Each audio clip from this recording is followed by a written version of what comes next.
Bonjour, j'espère que vous allez bien, c'est Mehdi Invest.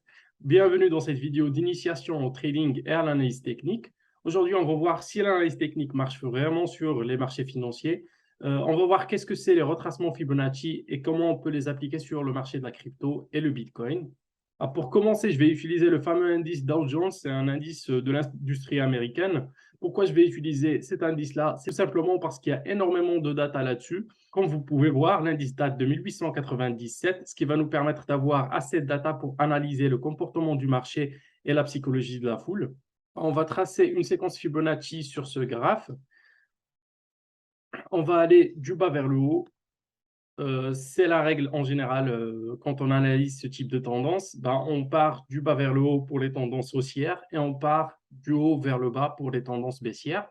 Tous ces traits, en fait, c'est des niveaux psychologiques et émotionnels auxquels réagit le marché. Le premier trait qui ressort, c'est les 0,5. C'est peut-être le trait le plus important quant au retracement Fibonacci.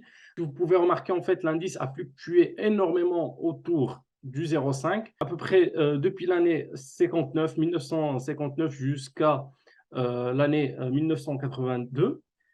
Du coup, c'est vraiment un niveau psychologique et émotionnel pour le marché. Le prix de l'indice a pris vraiment son temps avant de casser ce trait et aller vers le haut. Plutôt, ce trait dans le trading, il est très, très important. Les traders doivent le prendre en considération parce que souvent, quand le prix casse ce niveau-là, plutôt il va vers le haut. Ou s'il le casse d'en haut, on aura une tendance baissière et le prix aura tendance à aller vers le bas. Le deuxième niveau qu'on peut observer, c'est ce niveau que j'ai mis en jaune.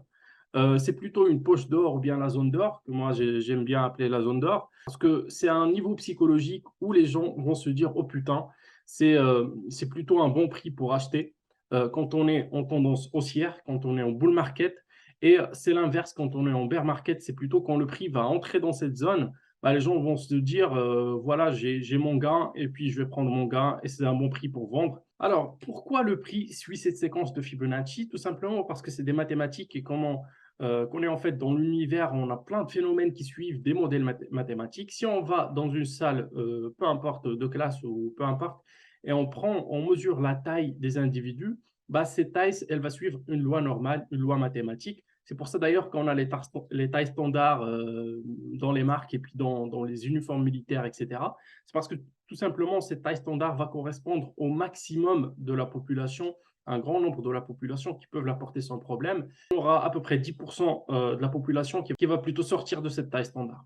Si on va sur Google et qu'on tape Fibonacci, on va remarquer que plusieurs choses dans l'univers suivent cette séquence-là. Si on remarque par exemple la formation des roses et des fleurs, on a aussi la forme des ouragans, même les galaxies, les cônes, tout ça, tous ces phénomènes naturels suivent en fait une séquence de Fibonacci. Du coup, ça ne choque pas en fait que le comportement humain, la psychologie humaine, puisse suivre aussi la séquence de Fibonacci, qui est représentée ici par ces niveaux et ces traits.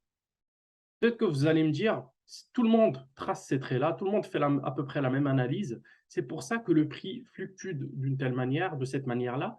C'est parce qu'en général, les traders en fait, font leur achat et leur vente en fonction de ces niveaux. C'est pour ça en fait, que le prix agit à peu près de la même manière. Là, je vais vous dire que non, puisqu'on peut aller à 1930, avant l'âge des PC, avant que les gens aient tous ces outils pour faire ces analyses. Vous pouvez imaginer en 1920, en 1930, les gens regardaient le prix de l'indice dans les journaux le matin. Ils n'avaient pas les moyens, ils n'avaient pas toutes ces données et ces moyens pour schématiser toute cette data et cette information dans ce chart assez simple. Là, je vais revenir exactement à 1930, puis je vais zoomer ici pour voir ce qui se passe. Si on se rappelle, en 1930, on avait une grande crise économique qu'on appelle la grande récession où pratiquement l'économie américaine a chuté d'une manière drastique, où les gens perdaient leur job, etc. On va voir comment le prix a agi dans cette période. Comme vous pouvez voir, le prix a augmenté jusqu'à la zone d'or ici, où il a rebondi parfaitement en fait de ce niveau, où les gens se sont dit « Ah, c'est un bon prix pour mon indice », ils ont commencé à vendre. Après, il y a eu le crash de 1930 et le prix a agi de cette manière-là. C'est-à-dire qu'il a redescendu, il a cassé ce niveau de la zone d'or, la zone en jaune, puis il va se diriger vers cette zone en bleu.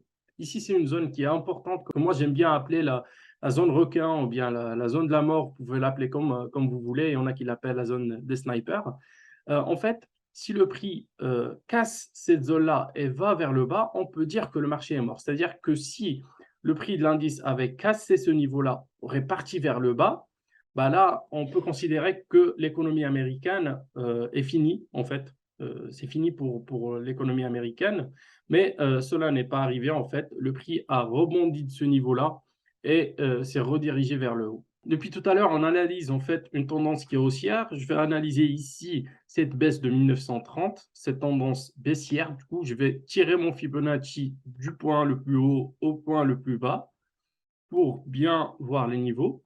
Et puis, je vais supprimer cette partie-là. Je vous rappelle, en fait, ici, on a le prix. Il a cassé, en fait, le 0,5. C'est un niveau qui est très important. Ça correspond à un 50% de retracement Fibonacci. Bah, du coup, dès que le prix casse ce niveau-là, on a plutôt tendance à se diriger vers des niveaux plus hauts. Et si on le casse plus haut, on a tendance à se diriger vers des niveaux plus bas. En fait, c'est à peu près une règle générale. Comme vous pouvez voir, le prix a cassé ce niveau d'en bas, il s'est dirigé vers la zone d'or. Bah, souvent, en fait, ce niveau est un niveau psychologique où les gens vont se dire: ah, j'ai un bon prix pour mon indice, du coup, je vais le vendre. Bah, ce qui arrive maintenant, c'est que le prix a rechuté, on a eu un refus, un rejet en fait à ce niveau de prix, et puis le prix a rechuté vers le bas. Du coup, c'est vraiment en fait un niveau psychologique auquel les gens réagissent, auquel le marché réagit. Du coup, autant que trader, on doit prêter attention à ces niveaux. La zone d'or où le prix a tendance de fluctuer tout le temps en fait, parce qu'il y a toujours des hésitations, il y a toujours des prises de décision, il y a des gens qui vont se dire: ah, c'est un bon niveau, je vais vendre. Il y a d'autres qui vont dire: ah, c'est un bon niveau, je vais acheter. Pour bien appuyer ma logique, je vais analyser en fait la tendance haussière qu'il y a eu avant la crise de 1930. Bah là, je vais tracer la séquence d'ici jusque-là, parce qu'on remarque en fait que là, il y a eu la crise, les gens étaient pauvres, les gens perdaient leur job, les gens vivaient dans la misère, etc. Mais dès que le prix en fait a atteint cette zone d'or, bah, il y a eu quand même un achat qui est très fort, une demande qui est très forte et une pression d'achat qui a fait que le prix a remonté quand même. C'est-à-dire que les gens vont se dire, peu importe les conditions, je vais quand même trouver des sous pour acheter cet indice parce que c'est vraiment, il est à un prix qui est génial. On peut appliquer cette même logique à n'importe quel marché dans le marché de la crypto. On va aller voir un exemple avec le Bitcoin. Alors maintenant, on va passer à la pratique. En fait, je vais vous montrer comment utiliser le Fibonacci pour trouver un bon point d'entrée pour les trades. Je vais prendre l'exemple de cette deuxième hausse de prix qu'il y a eu en novembre l'année dernière. Et on va analyser ensemble, en utilisant d'autres indicateurs, comment on peut identifier un peu la tendance, la macro-tendance, la tendance majeure en fait du prix, et puis comment on peut utiliser Fibonacci pour trouver un bon point d'entrée pour faire un trade.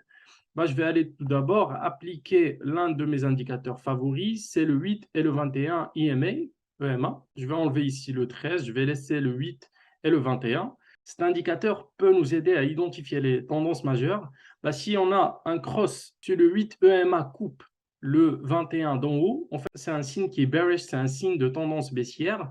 Si à l'inverse, en fait, c'est-à-dire que si le 8 EMA coupe le 21 du bas, bah, plutôt c'est un bon indicateur, c'est-à-dire que le prix est en tendance haussière.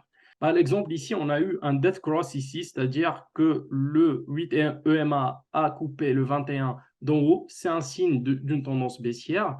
Si on coupe la suite et on se concentre ici, on imagine qu'on est là, 21 décembre, et qu'on a eu ce signe-là.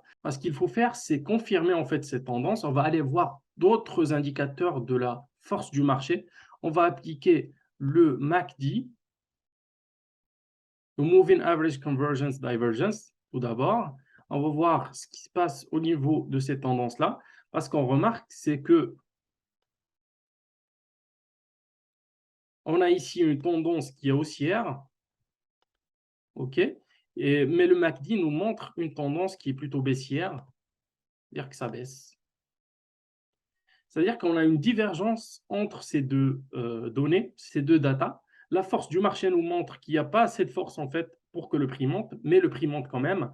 On va ajouter un autre indicateur pour nous aider à conclure. Cet indicateur s'appelle Relative Strength Index, le RSI. Je vais l'appliquer ici. On va aller voir ce que ça donne. Bah, le RSI confirme en fait la tendance du marché aussi, qu'on est en tendance baissière, c'est-à-dire qu'on a une faible force dans le marché. Du coup, potentiellement, on a une false breakout, c'est-à-dire une fausse tendance haussière. Bah, là, autant que trader, je vais commencer à chercher un bon point d'entrée pour le prix. Du coup, je vais appliquer une séquence Fibonacci sur le prix là.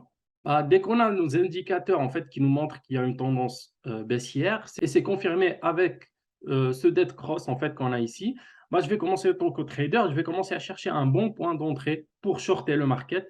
Shorter, prendre une position en short, c'est-à-dire que moi, je vais gagner de l'argent si le marché baisse. Bah, là, je vais appliquer une séquence Fibonacci et puis on va voir ce que le prix va faire. Bah, là, je vais attendre. Personnellement, je vais attendre en fait qu'il y ait un retest de ce niveau-là. Là, on a le prix qui fluctue, il est censé retester ce niveau-là. Bah, c'est ici, en fait, je cherche ce point-là. Ici, on a le prix qui a cassé le niveau 0,5 Fibonacci. Vous vous rappelez, c'est un niveau qui est très important. Bah, on attend qu'il vienne le retester parce que c'est juste comme ça que ça marche, en fait. Quand il y a des niveaux majeurs de prix, en fait, le prix a tendance de revenir les retester avant de partir vers le bas ou bien partir vers le haut.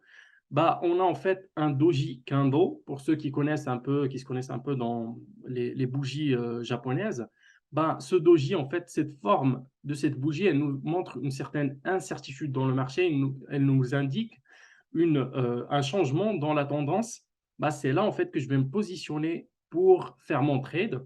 C'est-à-dire que je vais ouvrir une position ici en short et je vais faire mon stop loss un peu plus haut, peut-être dans ce niveau-là. Peut-être que je vais mettre mon stop loss ici, à peu près à ce niveau-là.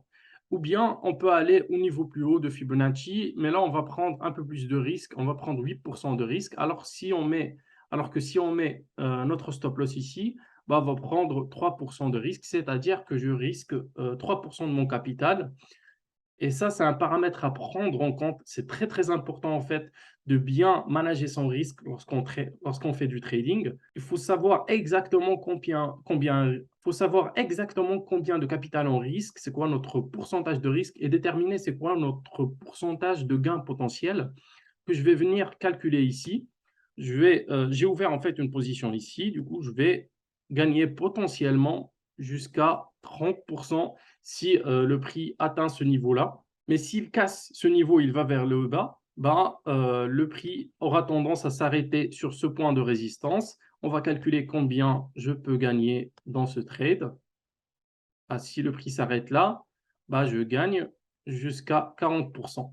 Bah, on a en fait, si on prend le ratio de 3% pour gagner, c'est-à-dire qu'on risque 3% pour gagner 30%, c'est un très très bon ratio de 1 sur 3.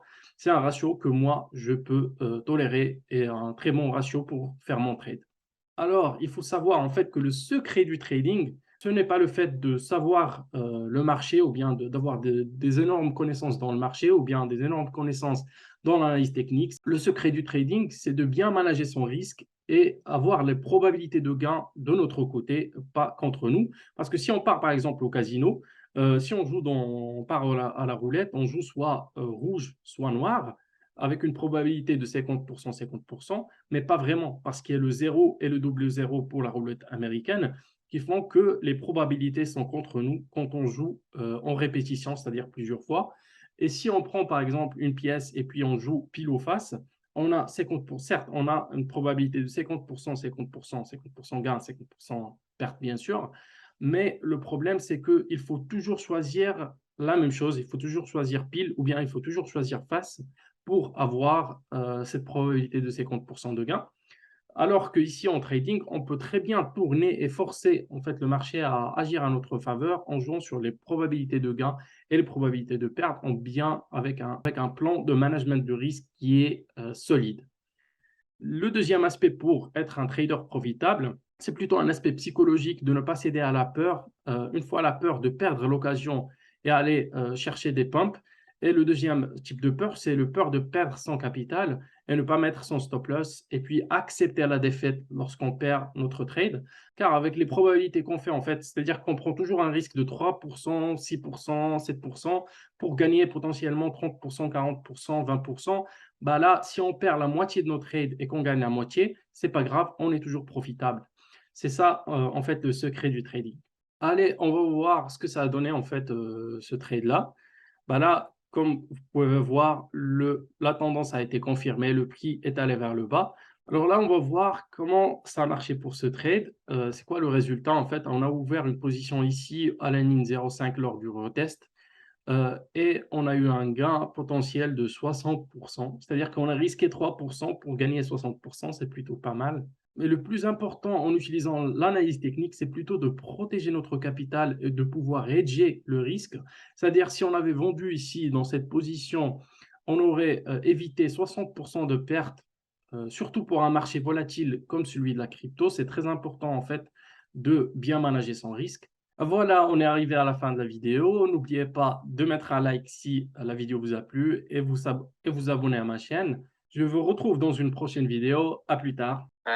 Ouais, déjà la première question, je sais pas, déjà c'est comment apprendre le trading parce que moi j'ai aucune expérience. Je sais pas si c'est le cas pour les autres ou bien Bah, pour c'est un peu apprendre, novice de poser. bah, en vrai, pour apprendre, c'est pas très compliqué en fait. Il y a plein de ressources sur Internet que tu peux faire pour trader, pour apprendre l'analyse technique, pour apprendre comment faire ton stop loss, comment faire ton check profit. Tout ça, tu trouves gratuitement sur Internet. Tu n'as pas besoin de formation, tu n'as besoin de rien. La chose la plus difficile en trading, c'est côté mental, c'est côté psychologique, c'est comment rester profitable, c'est comment ne pas céder à la peur, ne pas céder au FOMO, la peur de perdre l'opportunité et la peur de perdre son capital. Les deux. Bah, tout ça, il faut savoir le contrôler. D'ailleurs, il y a un livre très, très intéressant que j'ai déjà partagé avec vous, je pense, dans le groupe. C'est Trading in the Zone. Je vais l'écrire en chat. Trading in the Zone de Mark Douglas. D'accord. Et pour, juste pour l'exemple, j'ai vu que tu as analysé dans un premier temps le chart du Dow Jones et puis le Bitcoin. Je ne sais pas si est-ce que la même psychologie s'applique sur les deux marchés, sachant que le Bitcoin et la crypto en général est un peu différent. Est-ce qu'on peut appliquer les mêmes stratégies ou bien Bah il y oui, a une bah différence? oui, on peut appliquer les mêmes principes parce que j'ai appliqué la même chose en fait pour les retracements Fibonacci. La psychologie humaine est la même. Mais par rapport au Bitcoin, c'est un marché qui est assez récent en fait. Du coup, il a d'autres propriétés si on veut. Il y a les cycles du Bitcoin qu'il faut connaître, le cycle des 4 ans, le halving. Il y a des choses qu'il faut connaître en fait, mais en général, pour le trading, c'est les mêmes principes, c'est la même chose. Pour tous les marchés à peu près. Une fois que tu apprends comment faire une analyse technique, tu l'appliques à tout. Des questions, vous savez où me trouver. Ouais, bonjour. Merci beaucoup. Bonsoir. Excusez-moi, j'ai une petite question moi, par rapport à d'autres choses. C'est pas par rapport au trading, mais plus par rapport à tout ce qui est code. Ouais. Je vous ai vu dernièrement en train de coder sur vos stories. Donc, je voulais savoir si vous pouvez juste partager sur Patreon des ressources, Ouais, je peux, ouais, histoire de pas de savoir souci. à peu près plus sur les smart contracts, la solidité et tout ça. Et si vous avez des Je crois que le son a parce coupé. qu'il y en Si, a hein. des gens comme moi qui seront intéressés par ça, mais Ouais, d'accord, ah, d'accord. Parce que et moi, je suis je pas, suis là. parce que moi, je ne sais pas encore coder, hein. Je suis tout débutant, je viens Ouais, de commencer. je Euh, comprends, moi, pareil, ok, c'est pas ouais. d'avoir vite les ressources. Je crois que tu es plus dans le domaine. Ok, je vais te mettre déjà les ressources que moi je suis. Il y a Crypto Zombies, Khalid l'a partagé. Crypto Zombies, c'est une chaîne très intéressante à YouTube qui te montre comment coder les smart contracts d'une façon très fun, en fait, en codant une game. Puis il y a Dapp Ok, University. ok. Tu pourras nous mettre ça Ouais, je vais le mettre sur Patreon, pas de souci. Ouais. Parfait. Je vous remercie. De rien. Bonsoir. On se voit.